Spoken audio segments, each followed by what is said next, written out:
সরিষা ফুলের ব্যাকগ্রাউন্ডে ছবি এডিটিং, তাও আবার এক ক্লিকে। আদৌ কি সম্ভব? অবশ্যই সম্ভব। চলুন সম্পূর্ণ প্রসেসটা মোবাইল স্ক্রিনে দেখা যাক। শুরুতেই দরকার হবে Photoroom premium apps. Premium version আমার টেলিগ্রাম চ্যানেলে আপলোড করা আছে। অ্যাপটি ওপেন করে আপনার পছন্দের ছবিটি অ্যাড করে নেবেন।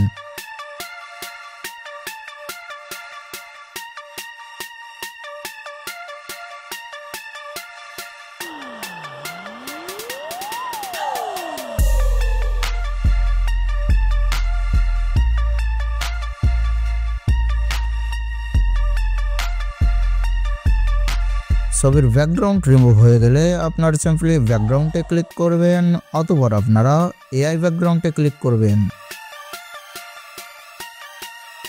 অলরাইট, এবার আপনারা ক্রিয়েট এ ব্যাকগ্রাউন্ডে ক্লিক করে ইমেজ টুলে ক্লিক করবেন।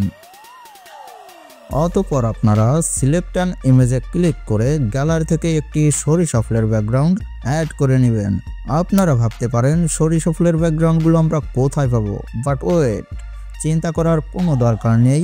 আমি ব্যাকগ্রাউন্ডগুলো অবশ্যই আমার টেলিগ্রাম চ্যানেলে দিয়ে রেখেছি, আপনারা সেখান থেকে ডাউনলোড করে নিতে পারেন।